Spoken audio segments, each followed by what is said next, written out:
नमस्कार दोस्तों, मैं सुनील सिंह आज आपसे एक बहुत ही गंभीर मुद्दे पर चर्चा करना चाहूँगा। आज हम बात करेंगे न्यूनतम समर्थन मूल्य अर्थात मिनिमम सपोर्ट प्राइस, जो किसानों को केंद्र सरकार और राज्य सरकार मिलकर देती हैं और जिससे किसानों की भरपाई होती है। वो जो फसल पैदा करते हैं उनका जीवन चलता है। आखिर क्या है ये मिनिमम सपोर्ट प्राइस, कैसा है ये मिनिमम सपोर्ट प्राइस, इस बारे में चर्चा हम इस एपिसोड में करेंगे। लेकिन इनसे पहले कुछ अगर हम आंकड़ों पर नज़र डालें तो हम पाएंगे कि वर्ष 1953 में इस देश में इस कृषि का जो जीडीपी में योगदान था वो 53% था, जो आज घटकर मात्र 14% रह गया है। और दोस्तों, आज हमारा जो स्थान आ रहा है कृषि सेक्टर का 14% का, वो 14% का जो योगदान है वो 52% लोगों को एम्प्लॉयमेंट दे रहा है। अर्थात कहने का मतलब है कि देश में जीडीपी का 14% कृषि से आ रहा है, वो 52% लोगों को रोजगार दे रहा है। वही सर्विस सेक्टर, जिसकी आज हमारे प्रधानमंत्री बहुत वकालत करते हैं, सर्विस सेक्टर का योगदान इस देश की जीडीपी का 58% है, लेकिन उससे जो हमारा रोजगार सृजन हो रहा है वो मात्र 22% योगदान, लोगों को योगदान मिल रहा है। अर्थात हम सर्विस सेक्टर को बढ़ाकर योगदान, जीडीपी तो भले ही बढ़ा लें, हम आंकड़े तो भले ही प्रस्तुत कर लें, लेकिन लोगों को रोजगार नहीं दे पाएंगे।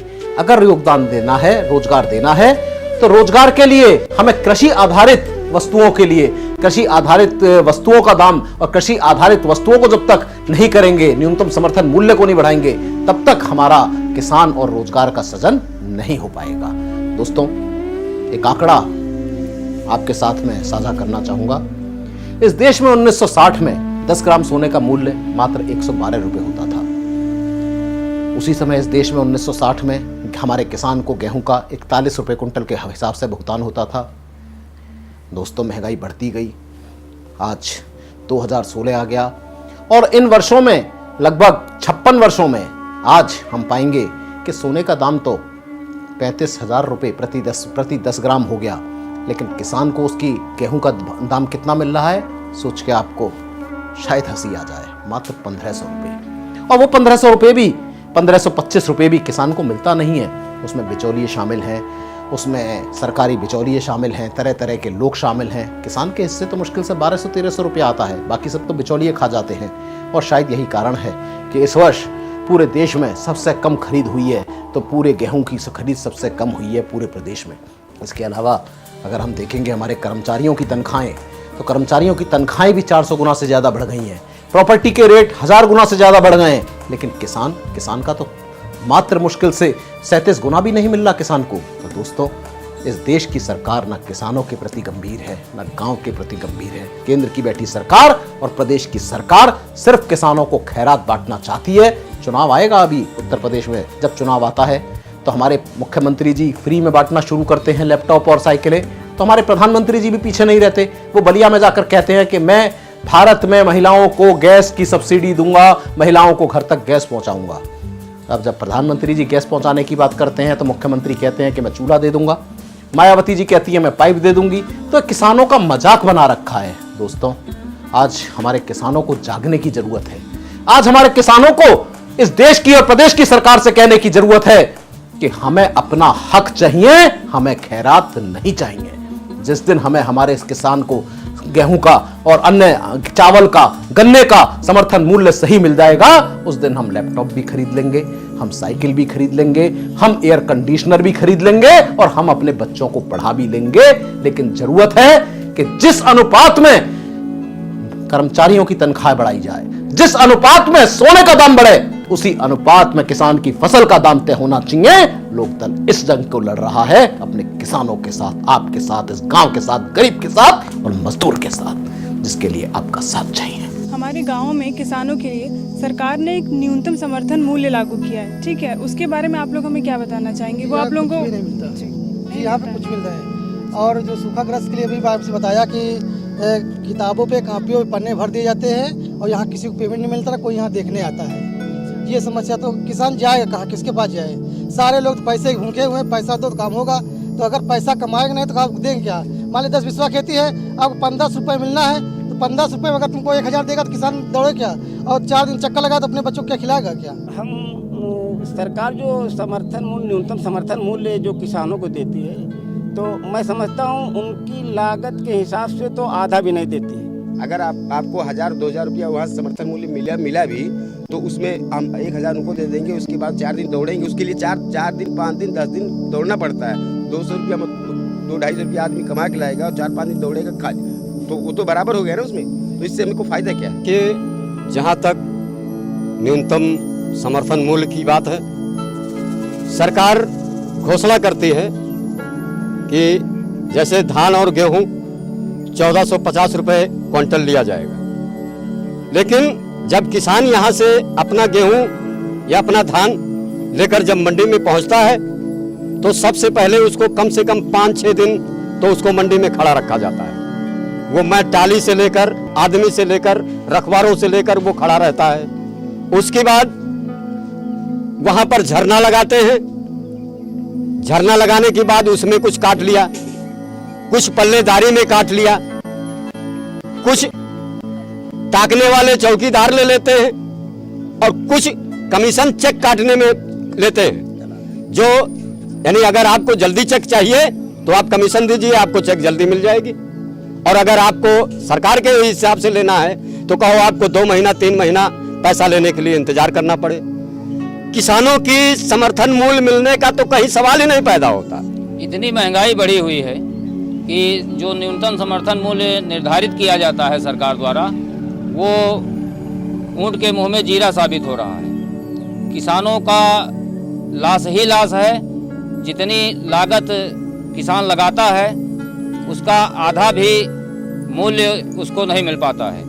न्यूनतम समर्थन मूल्य कम से कम इस समय अगर 4000 रुपये रखा जाए तब कहीं किसान की लागत आएगी। उसका क्या फायदा मिलता है? कुछ नहीं मिलता है। किसान गल्ला पहली बात तो कहो फसल पे लिया न जाए, मंडी पहुंच गया कहो 10 दिन पड़ा रह जाए, वहाँ कहो मैं उसको चोरों उठा ले जाए तो ताके क्या समर्थन के लिए, मतलब कौन सा ऐसा धन लागू किया कि हम तुम आपको इतना दिया जाएगा?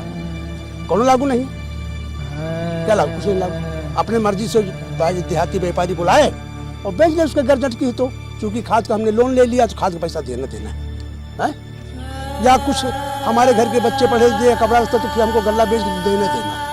तो जो रेट का यहाँ बिकेगा वो रेट का हम बेचेंगे, क्या करेंगे? सरकारी मूल्य से हमको क्या मिलता है? कुछ नहीं मिलता।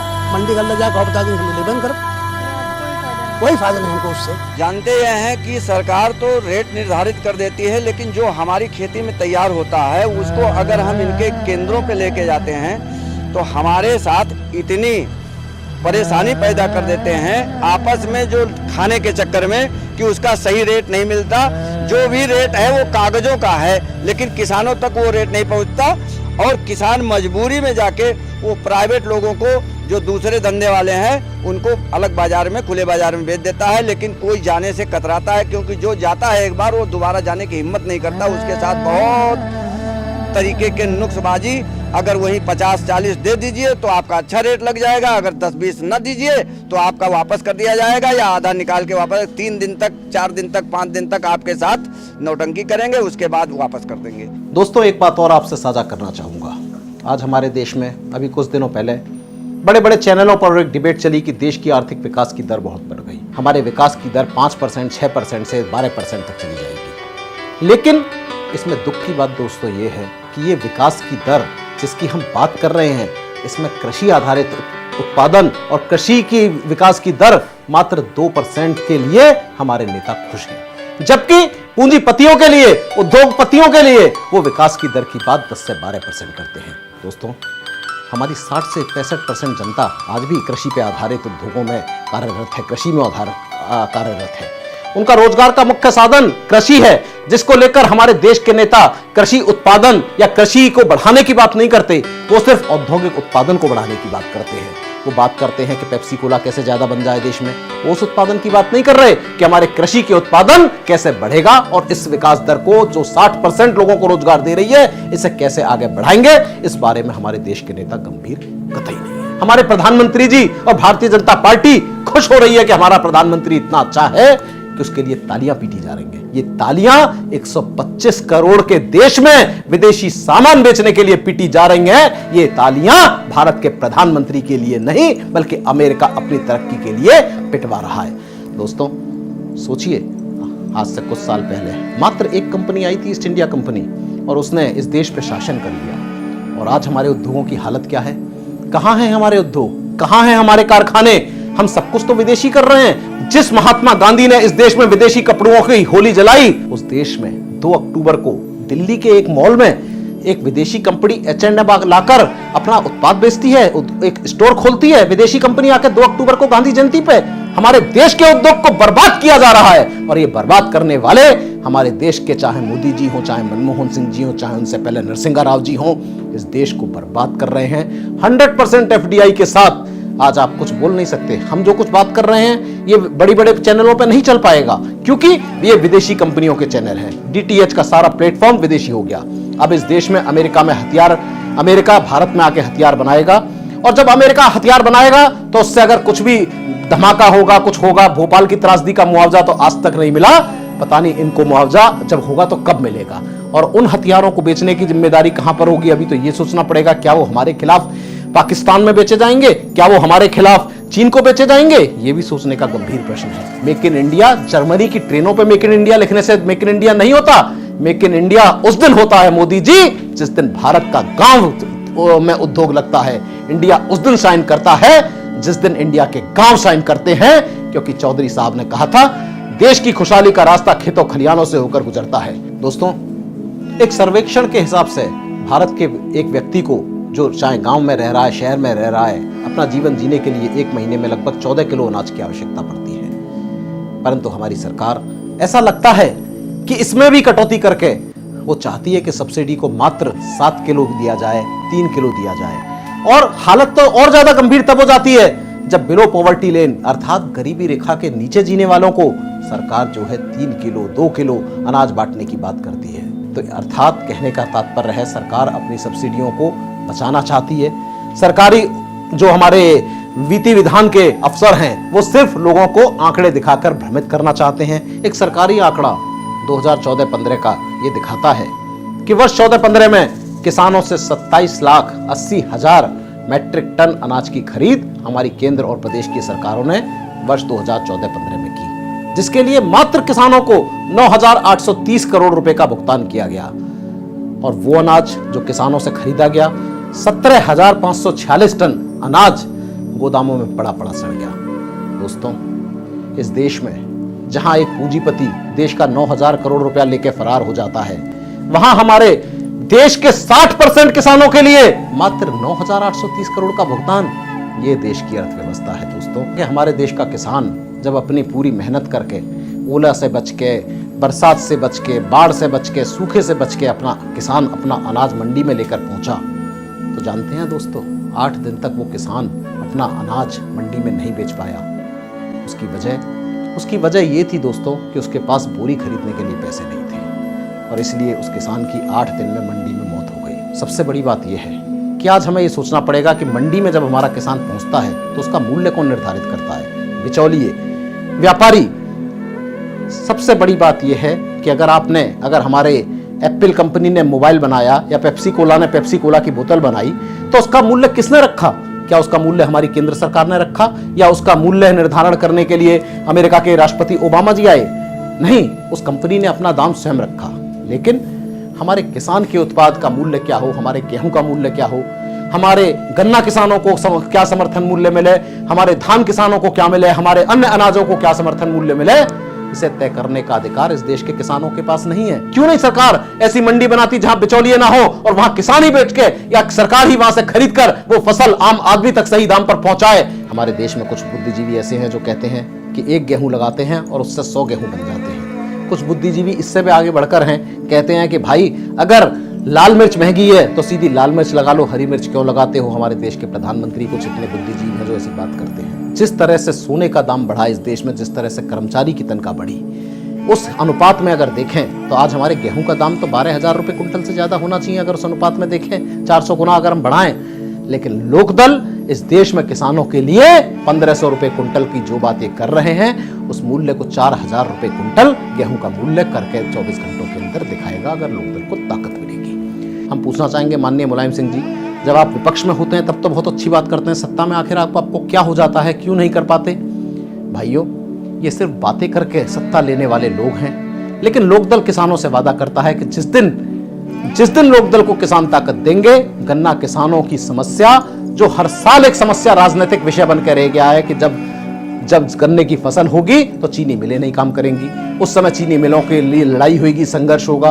लोकदल इसका स्थायी समाधान निकालेगा। लोकदल गन्ने का मूल्य, समर्थन मूल्य कम से कम 450 रुपए कुंटल 24 घंटे के अंदर करेगा। और लोकदल हर वर्ष जिस अनुपात में कर्मचारी की तनख्वाह बढ़ेगी, जिस अनुपात में सोने का दाम बढ़ेगा, उसी अनुपात में किसान के उत्पादन मूल्य को हर वर्ष बढ़ाकर दिखाएगा। लोकदल किसान को फसल का सही मूल्य देगा और जिस दिन हमारे किसान को सही मूल्य मिलेगा, उस दिन हमारा किसान लैपटॉप भी खरीद लेगा, गैस भी खरीद लेगा, साइकिल भी खरीद लेगा और अपने बच्चों को अच्छी तरह पढ़ा लेगा। क्योंकि हमारे किसान को अधिकार चाहिए, हमारे किसान को खैरात नहीं चाहिए।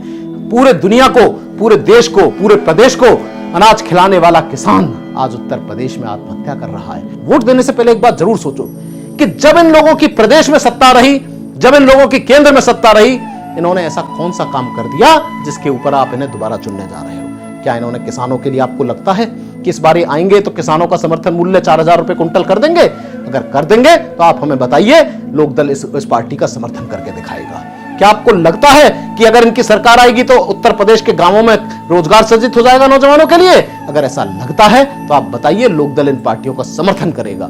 लेकिन आप अच्छी तरह से जानते हैं, ना इनको नीति है, ना इनकी सोच है, ना इनको प्रदेश की जनता से मतलब है, ना किसान मजदूर से मतलब है, ना नौजवान से मतलब है। इनको सिर्फ चुनाव एक मार्केटिंग लग रहा है और मार्केटिंग में हजारों करोड़ के विज्ञापन खर्च कर रहे हैं। उत्तर प्रदेश के अखबारों में 4-4 पन्नों के विज्ञापन छप रहे हैं कि हमारी प्रदेश सरकार ने ये काम किया। अरे भाई, इतना अच्छा काम किया तो छपवाने की जरूरत क्या है? खुद जनता तुम्हें वोट दे देगी। हमारी केंद्र सरकार पूरे मीडिया में करोड़ों, हजारों करोड़ के विज्ञापन खर्च कर रही है। भैया, इतना विज्ञापन क्यों खर्च करने की जरूरत है अगर आपने इतना अच्छा काम किया है? क्योंकि ये जान चुके हैं कि आपको झूठ दिखा के, एक झूठ 100 बार बोलेंगे, किसान फिर से कभी तो मंदिर के नाम पर, कभी मस्जिद के नाम पर फिर एक दंगा हो जाएगा, हिंदू हिंदू हो जाएगा, मुसलमान मुसलमान हो जाएगा। चुनाव में मुद्दा नहीं रह जाएगा, चुनाव में किसान नहीं रह जाएगा, चुनाव में हिंदू और मुसलमान रह जाएगा। और जब तक हम हिंदू मुसलमान बनके हमारे किसान जाति और धर्म के नाम पर वोट देंगे, ये नेता आपको ऐसे ही लूटते रहेंगे, कुछ बदलने वाला नहीं है। इसलिए लोकदल उत्तर प्रदेश में परिवर्तन 2017 करेगा। एक विकल्प के रूप में आपके सामने आया है कि अगर आपको परिवर्तन करना है, अगर उत्तर प्रदेश में किसानों को समर्थन मूल्य गेहूं और धान का 4000 रुपए कुंटल चाहिए, अगर उत्तर प्रदेश में गन्ना किसानों को गन्ने का समर्थन मूल्य 450 रुपए मात्र 24 घंटे के अंदर चाहिए, अगर उत्तर प्रदेश में नौजवान को रोजगार उसके गांव में चाहिए, तो लोकदल एक विकल्प के रूप में आपके सामने है। आइए इस प्रदेश को बदलें, इस देश को बदलें, क्योंकि जब तक हम नहीं बदलेंगे तब तक कुछ होने वाला नहीं है। और मैं तो एक बार कहूंगा कि भाई, बहुत हो चुका बार बार, अब की बार किसानों की सरकार। बहुत भारतीय जनता पार्टी ने अच्छे अच्छे नारे देते हैं, अब हम भी कहेंगे कि भाई, अब की बार किसानों की सरकार, गांव की सरकार, गरीब की सरकार, मजदूर की सरकार, आम आदमी की सरकार, उसकी सरकार जिसको इस सरकार की जरूरत है। लोकदल इस बात को उत्तर प्रदेश में परिवर्तन 2017 के रूप में करके दिखाना चाहता है। धन्यवाद, जय हिंद, नमस्कार।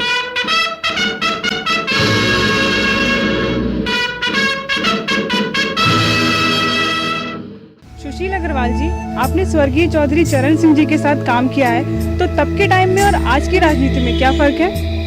देखिए, मैं उनके साथ 8 साल संबद्ध जरूर रहा और मैं अपने अनुभव से कह सकता हूं कि उस समय की राजनीति सेवा भाव के लिए होती थी और आजकल प्रोफेशन है और प्रोफेशन में सब कुछ जायज है। चौधरी चरण सिंह के रहते ही चौधरी राजेंद्र बाबू ने लोकदल के राष्ट्रीय अध्यक्ष बन चुके थे।